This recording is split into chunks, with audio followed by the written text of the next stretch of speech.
The holidays are a time to feel and create joy. And what could be more joyous than the look on her face as she unwraps a stunning new jewelry piece from Blue Nile? How about getting 50% off your purchase? Blue Nile offers premium quality, priced below traditional retail. Their online experts are available 24/7 to answer any questions and make sure you've picked the perfect gift. For a limited time, you can get 50% off at BlueNile.com. That's 50% off at BlueNile.com.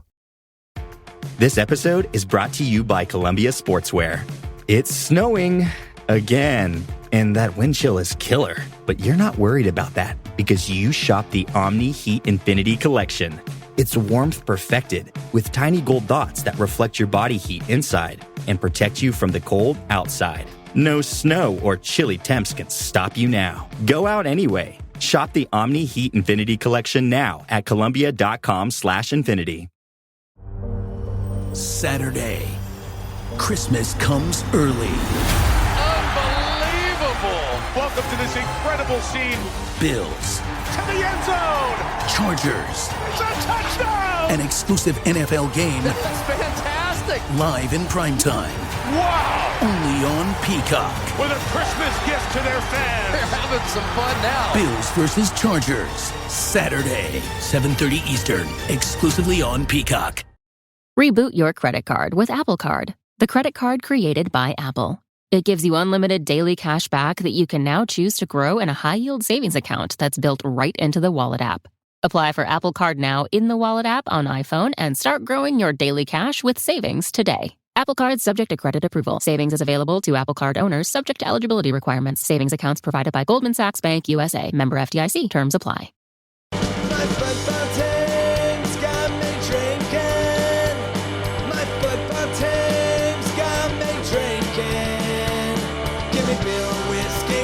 Anything to shake this mood I'm in. My football team's got me drinking.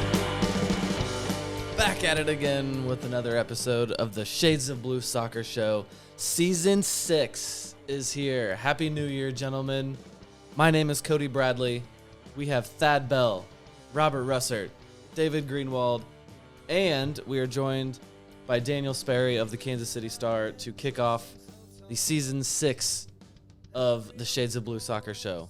Gentlemen, how was New Year's? I was in bed by 11:30, so yeah. Amazingly, yeah, we were talking about who all made it to midnight here, and amazingly, it sounded like almost everybody did. So we're not all too old. No. Okay. There was some slight news, some rumors. Just a little news. Is it news though? I guess I held back on saying news there because it's news about potential news. Which is nothing. It's news that never happened, but. So before we get into all of the hot takes about the potential signing of Cristiano Ronaldo, we want to do it right. We want to talk about it in a proper way and not just David yelling about things. Wow. Okay, so the tweet from Fabrizio Romano had a good timeline, I think.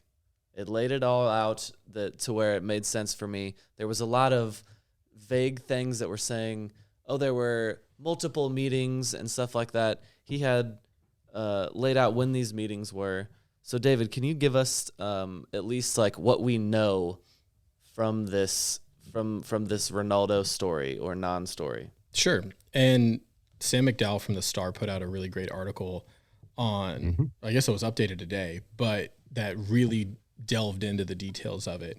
And essentially, back in October, Ronaldo was having a falling out with Man United and Eric Ten Hag. Things were really tense over there.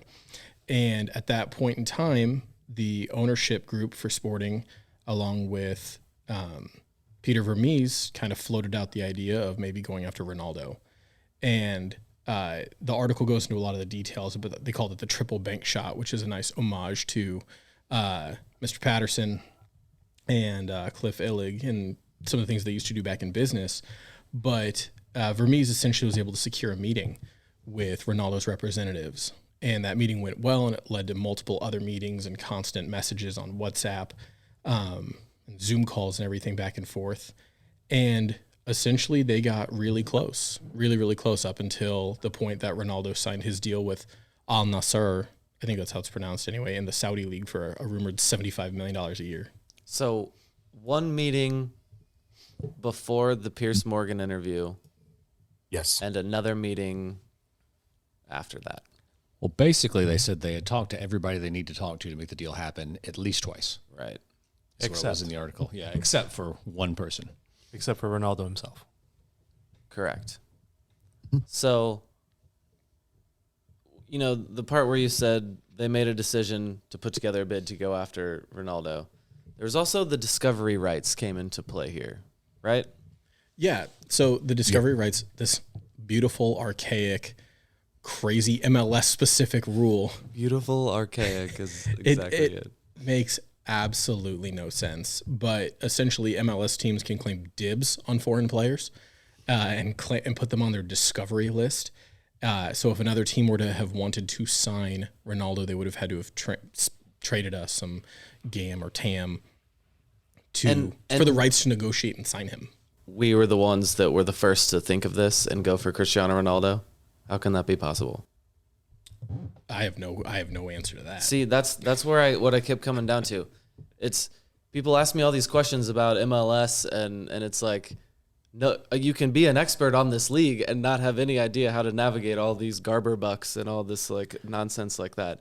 Thad, help us with the discovery rights. So this would have been a couple months ago. No one in the MLS had thought, you know what? I'm going to claim Ronaldo's discovery rights until a couple months ago. You don't know. They could have had them because they fill that out every year. There's 5, I think it's 5 players can go in the discovery rights. At least that's what it used to be. So you can pick these players, and it could have been all kinds of different teams had him over the years, and they just let it drop and Sporting added it in. I don't really know, but that actually will be a question I ask when I get a chance to. Just out of curiosity, have you had him for a long time? And then none of that is ever public? Not unless they tell you. It's not listed anywhere. No.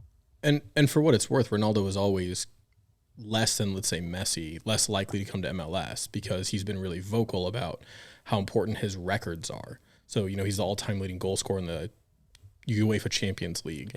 And so those individual accolades are really important to him in a way that they aren't important to maybe some other players. Don't seem to be as important to Messi, at least. Don't seem to be. And so Messi to Miami seemed like it was more of a possibility at any given time than Ronaldo to MLS. And that's the part of this that I have been trying to figure out since these rumors have been coming out is how interested or how close was Ronaldo in his head to moving to Kansas City? That's like what I'm trying to surmise here. So that's why the timeline is important to me of the first meeting was in the lead up to this Piers Morgan interview in a time where he was frantically flailing for an out or looking for anything in a time where he would have been happy to hear any offer. And then, so, you know, okay, it sounds like they did enough in this first meeting that they didn't appear to be a joke, that they got a second meeting. And if you're a representative of Sporting Kansas City, when you talk about that second meeting, it's probably going to sound better than what was actually going on in the minds of the representatives that they were talking to. And I'm not on the side. I'm trying to understand here. what you're saying. Sorry. So I'm just saying, obviously, from this perspective of them saying, "Oh, they loved it. Like the meeting went great. They're really happy about it. They seem to really like us. They liked this point and that point." Of course, that's what it's going to sound like from this side. And again, I'm just trying to surmise, like genuinely, how close Ronaldo came to thinking in his head he was coming to Kansas City. Well, and I'm having trouble, like, I don't know. The story comes out, they were very close. The Sporting Kansas City was, quote unquote, very close to signing Cristiano Ronaldo. That's a sentence that you can put out and say, because it sounds like they're one of the few teams. But, like, I think what comes into play here is Ronaldo has always considered coming to MLS. He maybe always thought he was going to come to MLS. And then when it happened, it was Kansas City with this bid and not Los Angeles. And so, yeah, there was an MLS team was in the running. it happened to be Kansas City, and I think he was always going to go somewhere where he could make the absurd amount of money that he is in at Al Nassr. Yeah, the quote from Sam's article, it says, Sporting had been informed that if he had settled with a move to MLS, they would have been the choice. Right. Yeah. Well, but so what's important is that it wasn't just his salary, right? The Sporting wasn't offering $75 million a year in salary, although they certainly could if they really wanted to. You know, it only hits the budget at a DP spot, and the owners have billions of dollars. They could afford it if they really wanted to. But it was that they offered him like a commercial package, and Sam's article kind of talks about what that looks like, a percentage of sales, and you know that the team would have made an ungodly amount of money on jersey sales. And it's interesting, you know, especially in the wake of the World Cup, looking at how tribal the Messi versus Ronaldo thing is. But there are people who follow Ronaldo alone. They don't care about the club. They will follow Madrid or United or Juve. They just care about Ronaldo. Similarly, people care just about Messi. So Sporting would have made a massive chunk of money on commercial sales of tickets and jerseys and whatever just by signing him. Al Nassr's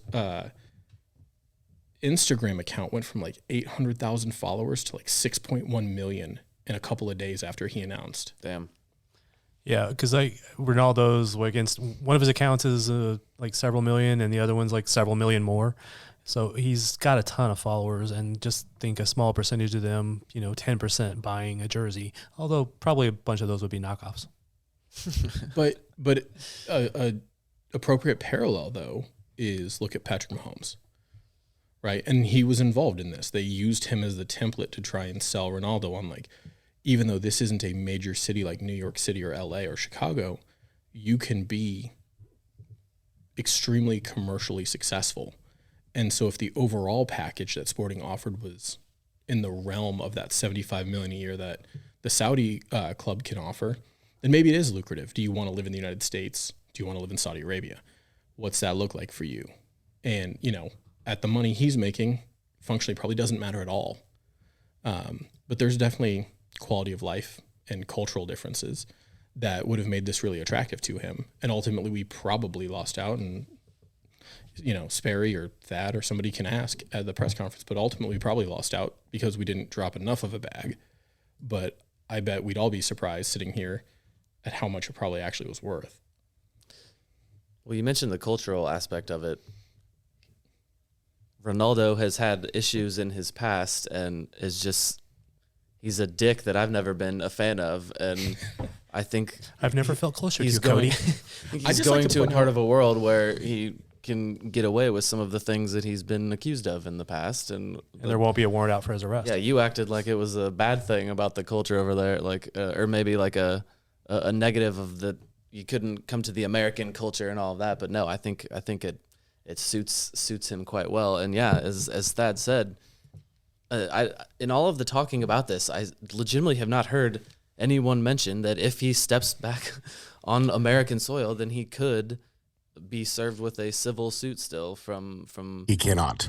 Yeah, he cannot, because the judge basically dismissed the case, that the secondary case. There's an initial case, I believe, where she sued, and he eventually settled and signed an NDA. Right. And she went back for more money, and there were things that were made public by the lawyer for this woman that the judge said, what you did in making this public was illegal. I'm throwing this court case out and it can never be retried.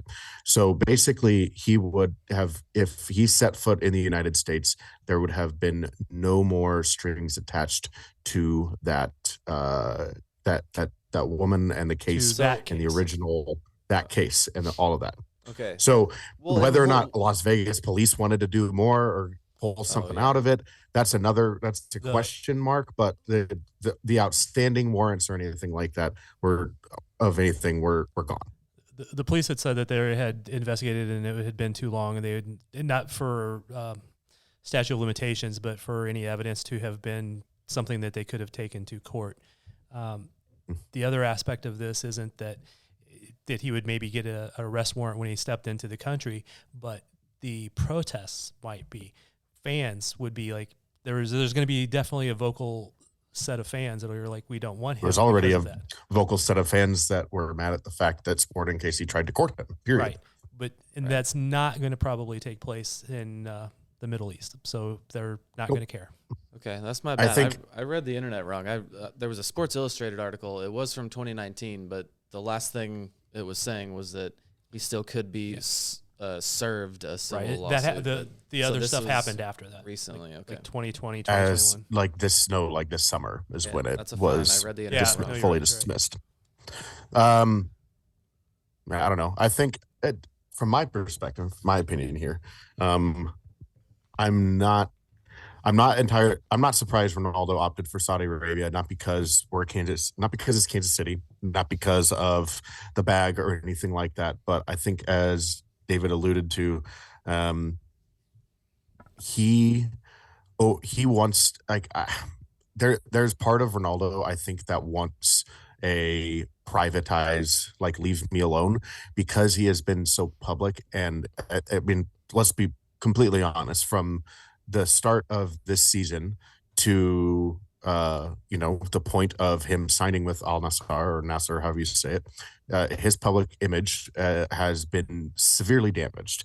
Not only did he get benched at the World Cup, he got cut by Manchester United before the World Cup because of his interview with Piers Morgan, and they basically said, it's either you leave by a mutual agreement to walk away from this contract, or we sue you for libel against the club and all that stuff. From that interview with Piers Morgan, he chose to walk away. He gets benched at the World Cup. Messi wins the World Cup and is balling out in PSG. Coming to America with our media culture, and I think, yes, we can make him a star, but I think he's at a point where he wants to walk away. And I think in Saudi Arabia, he's never going to have to do an interview he doesn't want to. He's never going to have to do anything he doesn't want to do. Right. And then, he will live like royalty. He will live like a king, and he will be privatized and hidden away, and he will go to his training, and he gets to go do that there. And in a way, he kind of disappears, like, off the face of the sports map for a while, and gets to go be quiet and basically go away. Because if he comes to America, it's still going to be loud. It's going to be all over Europe. Think of the Zlatan highlights that went viral and stuff like that. Every time Ronaldo did something, it was going to be viral here. And what he's going to do in Saudi Arabia isn't going to be viral anymore. And I think, in a way, where he was at, that's the best move that's the best move for Ronaldo to do that. And I think that kind of sucks for Sporting, in the way that his World Cup and his career had kind of gone downhill so quickly. It kind of sucks, because I think maybe if things were a little bit different in his on the field world, maybe he would have had a little bit more willingness to come to the States. But I would always have been shocked if Ronaldo ever played in MLS. I'm impressed Sporting KC got to a point where Ronaldo's team was requesting meetings, second and third meetings with them, as reported by McDowell in the Star. And that's a big deal for Kansas City. Of course, there's obviously some things that help by having your name tied out there, that will maybe see the trickle-down effects in the coming weeks and months and years. But I'm not surprised it went this way. And I think, for me, it's just unsurprising that Ronaldo chose life in Saudi Arabia versus life in America. So, you were listing off all of the reasons why he went there, and you forgot the final one, which is, after all of those reasons, there's also plus literally anything you could ever want or ask for under the table, and no one will ever know about it, is another aspect of going to that team with that ownership group. Yep. And then, Sperry, as you were just listing all those off, it is huge news, and I'm not even sure why, for so many different reasons. Like, I don't even know which aspect I want to talk about more. There's the gross aspect of, I don't want my team pursuing someone like this. There's, why would he have even possibly been a fit? Could Vermes handle him on the field, or could he stay on a Peter Vermes field? There's how would it fit in the, how would he work with the other teammates? What does it mean for the organization? What does it mean for the league? Just the business aspect. Like, there's just so many. I don't even know which I'm more excited to talk about. So can I ask who here would have been big thumbs up Ronaldo coming here? Any of us? I see. I'm counting 0 thumbs. No. In the Zoom and in this room. It's a good question for an audio medium. Yeah, I know. I would have hated it for almost as many reasons as Sperry listed earlier. Right. Because the media scrum would have been horrendous. But the only thing I would have loved is watching 30 people standing around his empty chair in the locker room after a game waiting for him to come out of treatment. That would So I texted one of Sporting KC staffers and I said, can you imagine trying to tell Ronaldo that the media comes into the locker room after every single game? Oh my God! Yeah. How would that conversation have ever gone? He would have had a private locker room. It would have been. No, it would change the rules. Get to go back in the MLS. locker room for Exactly. I don't know, man. That's it, Sperry. It would change the rules in MLS. They would just stop that entirely. He would be available go to for mixed one zones. game the entire year. Well, and also didn't Ronaldo notoriously didn't he remove a Coca-Cola bottle during a press conference because they were like a corporate sponsor, and he said he moved the Coke bottle and he said drink water. And in a league that's so driven commercially by Body Armor was that him? Yeah, Body Armor's healthy. You're good. It was. I had one It earlier was, today. It's fine. Drink it. But the league's sponsored by all these different things, and I can see them propping up a Continental Tire behind him and him rolling it out of the way. But Continental tires are trash by Michelin, and just watching him just create chaos in those. That'd be the fun of it, though, wouldn't it? So I think the aspect that we are most interested in is what this means for our organization going forward. Exactly. So we're going to talk about that, but I do want to just have fun and think about the potential of what it would mean tactically and how he could possibly, theoretically, fit into this system. Everybody's really confused about what role he was going to play. He was going to be the new center back. So on offense, he would be. I mean, he'd still be our best player. The guy can still bang in goals. He's got a cannon. I don't know, dude. He couldn't hit the broadside of a barn during the run-in with Man U, so. Well, I mean, I think there's a difference between the EPL and MLS. I think the goal is the same size. Sure. The difference in quality of the defending and the tactics. But we'd finally score off set pieces. Open looks, man. We'd finally score off of set pieces again. That's true. Good point. But he doesn't track or would back. we just Is the service going to get to him? Would we cannibalize We're his talking talent about dead balls here. just because we can't do corner kicks? We would just eat it up. I think the worst There's part as of it. much issues with corner kicks as there of people being able to head them in as there is the actual surface that are coming out Ronaldo on would those be wide set feeding pieces, the so. corner kicks in to Felipe Hernandez. Right. I think Where's Kevin Ellis when you need him? I think where it would really break down though is that he doesn't track back. He doesn't play defense. Yeah. And there was no scenario in the world in which he was going to do that. So, would Peter Vermes have been the coach of this team? I want to ask that question. Does it even line up? Would Peter Vermes just bite his tongue and fall back on this? If you don't run, you're not on my field. Because there's no way Ronaldo would be running up and down the field the way Peter Vermes wants as a 38-year-old. Well, here's the thing, though. He's on the discovery list because they think he would fit. He's not on there just because he's Ronaldo. It's got to be like he's quoted in the story. Vermes says it's got to fit on every level. So they thought he would fit tactically somehow, some way. I actually disagree that I'm not sure that you would put somebody on the discovery list just because they fit tactically. Because no, I didn't say just because of that. Right, but I'm saying it's smart for the club to put people on the discovery list who you think might come to the league even if they don't fit your team. Yeah. Because let's say you want Messi, you claim Messi knowing that he's never going to come to Kansas City. So you're talking about so you can get something for it? Yeah. Yeah. Because you force a trade, and even if it's $100,000, it's $100,000. Sure. For this made up roster rule. I'm just going off of what the story says and what Vermes implies. Not every quote is given out with complete veracity and integrity. I'll be the guy to bring up this subject here. We've heard before in the past that Sporting KC quote unquote went after Michael Bradley, and there was the Dos Santos rumors and things like this. This feels like vaguely along the lines there. And Robert, when you said that about they don't put him on the discovery list unless they think he's a good fit, and yeah, David, you made a good point. There are reasons for it, but then there's also hey, it's probably not going to work, but like, let's go for it, and we'll look good for the league and the team. I'm just wondering, Sperry, do you think was there any level of that? I know they were obviously knew it was a long shot to some extent, but triple big shot. I think I don't know.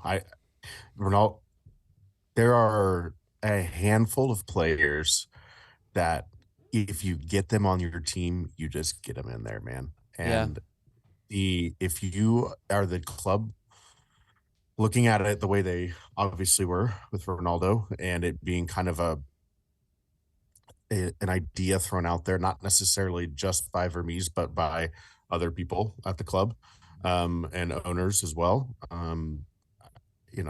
Obviously you're doing so in a way that thinks about the commercialization and the growth in the public eye that your club would have by being linked to having that player on your roster.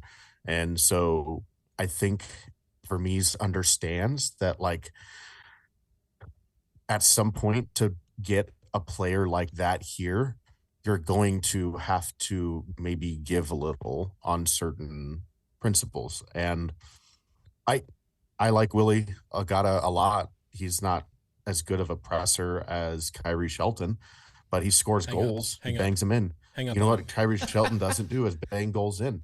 And it's like, at some point, like, maybe it's okay if you lose a little bit on that pressing end. If you have a guy who is going to convert, 50% or more of his chances. So I think if you're a team, and goals win games, bottom line, it doesn't matter how many you keep out of the net. You got to score the goals to win games. And if you have someone on there who's going to come in here and score at an unbelievable clip, if you can somehow, defend enough to not concede more than one or two, Ronaldo playing striker isn't the difference between, conceding one goal versus conceding 3 or 4 every single game. That's going to boil down to a lot of other things. And so I think that's the one position you can really sacrifice that defensive work rate for the club. It helps. I think if he went out there and moseyed around a little bit for certain pressing triggers, it would do enough to help the eventual landslide of other things that happen behind him, and probably could have been okay. It would have been a fun spectacle, and I put that out on Twitter too, of like, I just can't imagine like Ronaldo like missing a pressing trigger, and then like whoever's at left back is just going to get berated by Vermes because he's the one who's right in front of him at that moment. And like Ben Sweat's going to be deaf in his left ear, like by playing in front of him. So it would have been interesting to see how it all would have worked out. I don't think they would have changed the formation. I think Ronaldo probably would have played at striker. That's just the best. You keep Daniel Shallow. No one else can really do what Daniel Shallowy does. Russell can't. Russell is Johnny Russell, and you have Ronaldo at striker there. That just seems to be how that was going to make sense, if that's how it worked out. But because I just don't see Ronaldo playing on the wing. So yeah, And Alan Pulido never would have been heard from ever again. But I mean, probably have to use the buyout. One of their stated objectives was they weren't depth across the front line, and Ronaldo certainly would have added to that depth across the front line. So 4-4-2. That's what we're going for. 80th minute Maybe sub. so. Ronaldo comes in to replace Kyrie Shelton. Okay. What, in a U.S. Open Cup match in he'd never Des Moines, play Iowa? an Open Cup match. Could you imagine like Ronaldo being asked to like, hey man, we got to go to Des Moines to go play this Open Cup game? Like, They wouldn't. I can imagine it. And it's on turf. Come play on turf. Come play on a high They school wouldn't turf do it. Come on. field. I don't know though. That's how he does rack up his goal total sometimes against small teams. A couple years ago, he scored against Lithuania 7 goals between 2 matches. He's a punk. He'll stay in those matches when they're clearly already over, just so he can keep scoring goals. Which going back to one of the reasons he went to the Middle East, I think, is he's going to just score a ton of goals over there and keep racking up his total where he may not have scored as many here. And I think part of that, too, is to try and make himself look appealing to go back to Europe, probably sooner rather than later.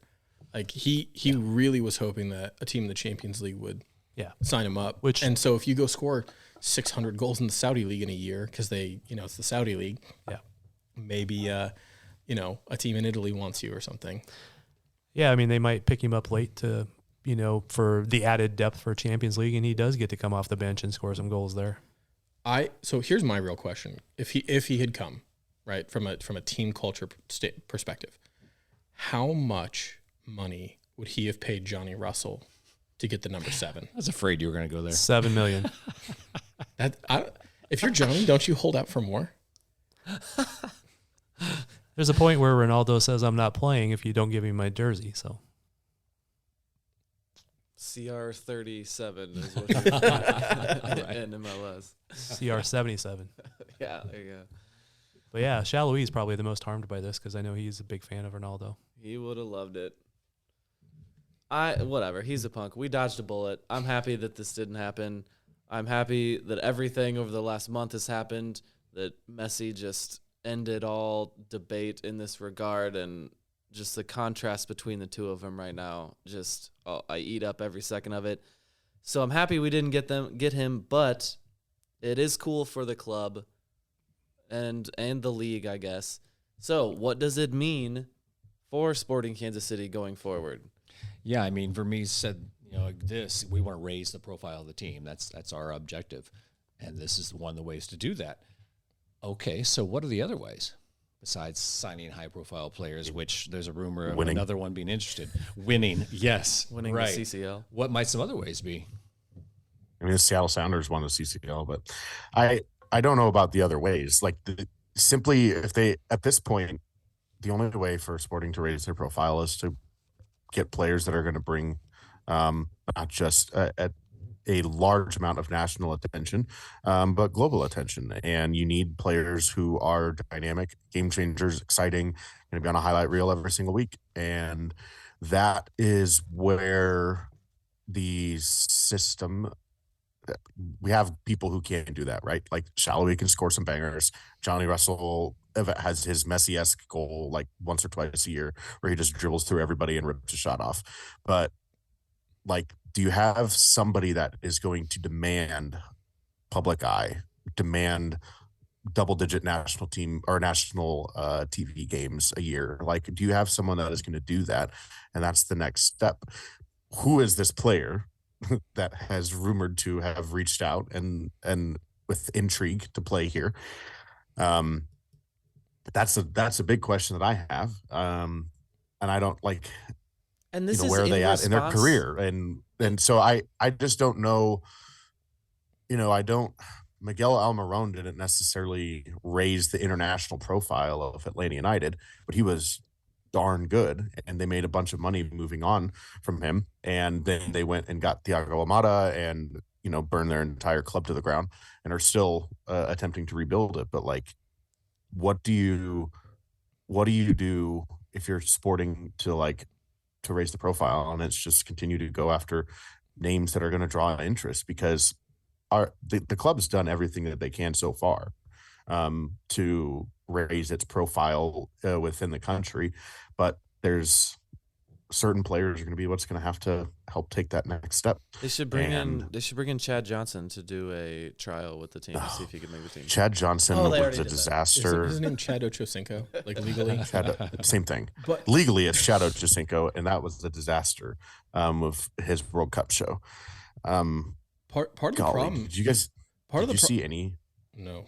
Of that? I did. Good for only once though. Yeah. The only time I ever saw it was because of the lowlights of it that were made public because everybody was laughing at how terrible it was. But I watched it to see if they would pay any attention to Grant Wall's death, and while I watched it, they didn't. Oh. So it was just horrendously, just poor taste. Yep. So I think this. But that's Fox. This Ronaldo pursuit it kind of cuts both ways. There's pros and cons. It does raise the profile of the club, and as Sam's piece mentioned, there's a high-profile European player who's now interested in Kansas City who may not have been before. But I think the other end of that is that fan expectations have been raised, which is good, right? The club, the fans should put pressure on the club to make big signings, but there are very few players in the world who register on the level that Ronaldo does.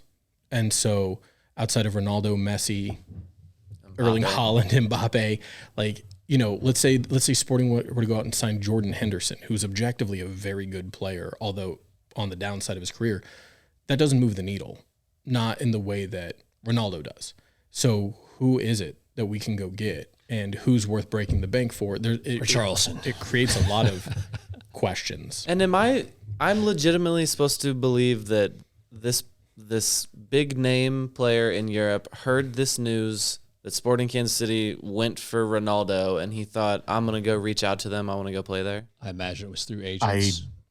I don't know if that player reached out because of the Ronaldo thing. We have to remember here, there was like 48 hours between the Ronaldo news going public and that comment.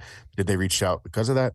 No. I think it was used as one, maybe by the club to just say there's no name attached to it. So, okay, yeah, there's mutual interest, sure. But Mahomes has done a significant level of raising the profile of Kansas City internationally. Yeah. And there are certain people internationally that love the NBA, love the NFL.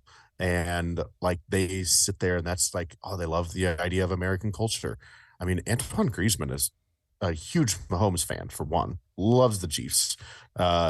Two, has publicly stated he wants to come play in MLS. I'm not saying it was Antoine Griezmann that necessarily did that, but you have to think there's still that attraction to coming and playing in America for certain players. And if Mahomes playing here because he's become such a superstar, not just within the U.S., but internationally, help raise the profile of Kansas City by getting another player here like that on the soccer side can continue to raise the profile too. So okay. Great. We try to sign Ronaldo, big bucks, go out on that. We're going to do more of that. But why can't we sign a solid couple of signings to solidify the spine of our team and make us MLS Cup contenders?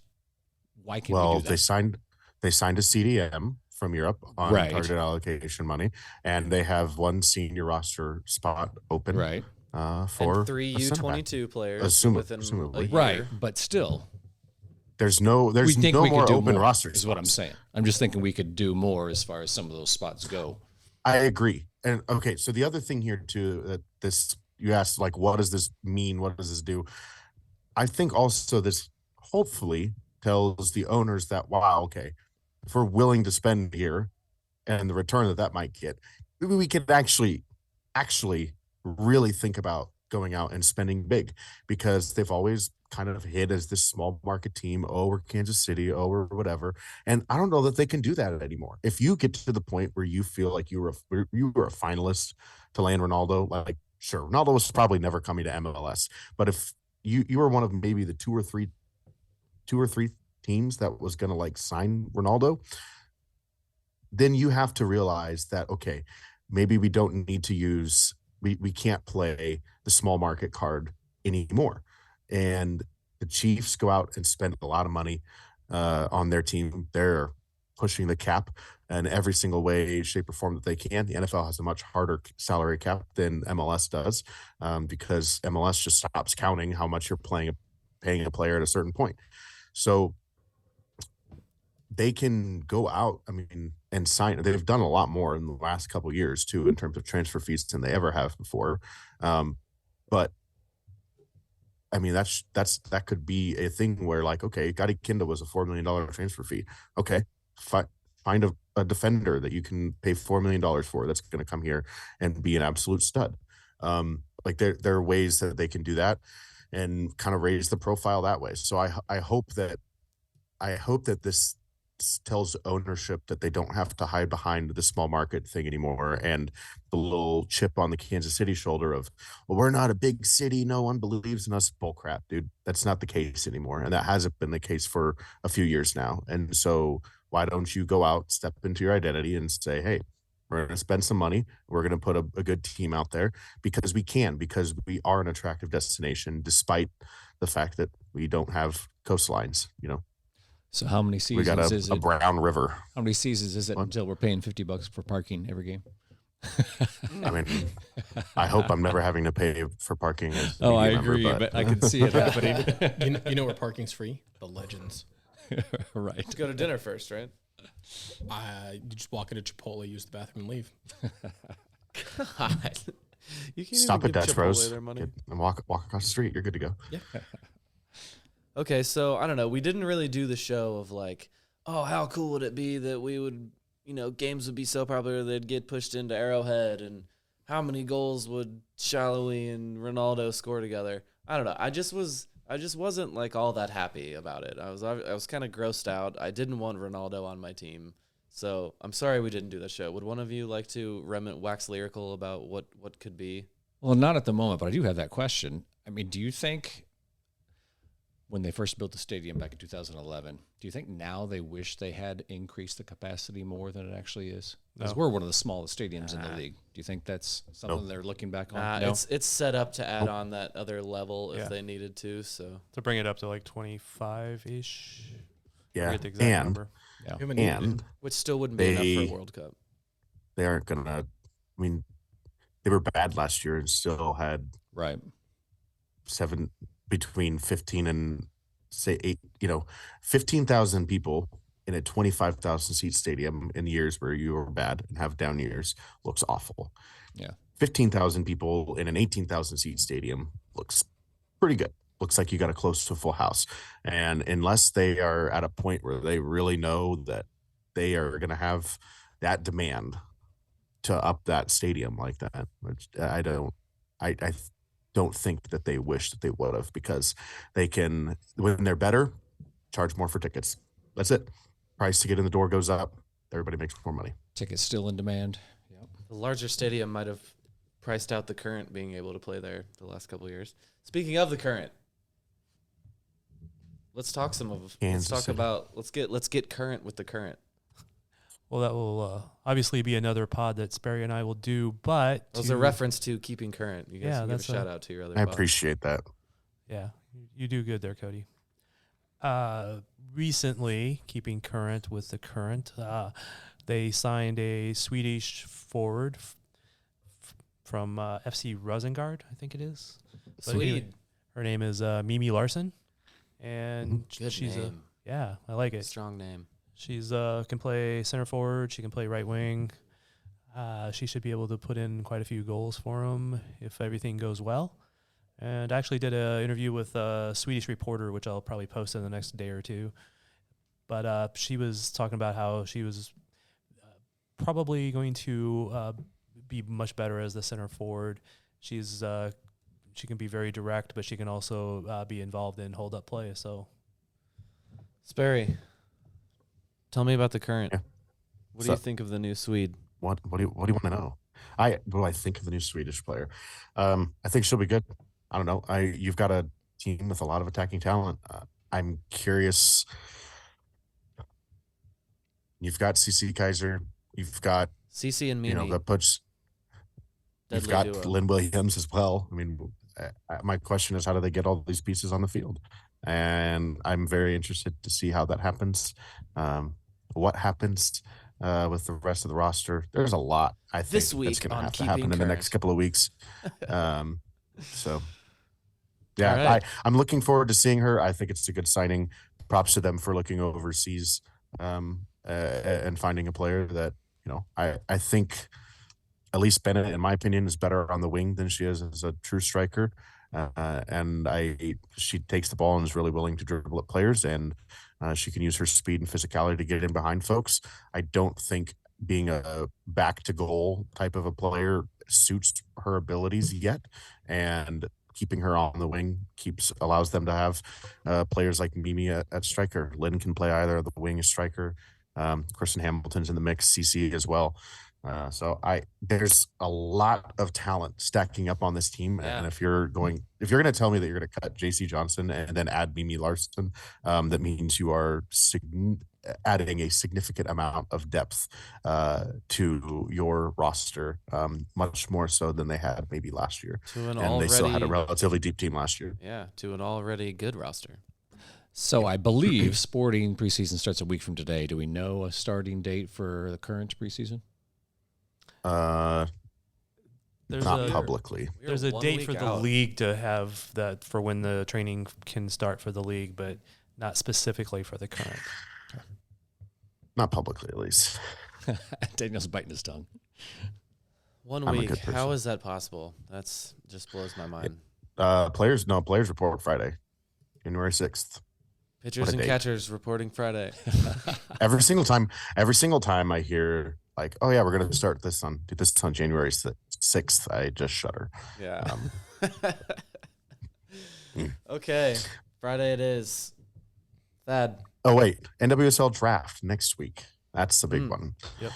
Because there's a lot of freaking picks. What pick do we have? Current's got to do something with them. A lot. They have 8 picks. They have a pick in the first round, but they do not know exactly which pick yet. Can't good old American NWSL soccer leagues we can never just get it normal, can we? Woof. It always has to be weird. Well, I mean, MLS Nashville was in the West for one season. Now they're back in the East. So hey, go figure. Well, after San Diego comes in, they'll probably move St. Louis to the east. And Right. Please move. They would love. Just move Minnesota to the east. Get them out of here. In 2023, I want to start a rivalry. 538.com ranks us the 289th best team in the world. We are one spot behind Krylia Sovetov, which is a Russian team. And so for geopolitical reasons, because I know this is so well listened to, I don't want to touch the Russians. So I'm going to skip up ahead to 283, Pisa in Serie B. Pisa, your tower's stupid. What happened to All the buildings in Kansas City are built properly. We're coming for that ass. Do we defeat Göteborg? Are we way ahead of IFC Göteborg now? That was the old rivalry in the standings. They are 470th. Ah. Yeah, so Last year there was a rumor towards the end of the summer transfer window about a defender named Federico Barba, who now plays for Pisa and has been balling out in Serie B. So interesting. But he's on loan, so I don't think that's a possibility anymore. But your buildings with poor foundations. We're coming. We're coming. Go Spartak! The other side don't seem so tough, and 3 own goals ain't all that rough. Our skipper has just been sent off. Some punter strong and ball gone soft. My football team's got me drinking. My football team's got me drinking. My football team's got me drinking. Give me beer or whiskey, wine or gin, anything to shake this mood I'm in. My football team's got me drinking. My football team's got me drinking. My football team's got me drinking.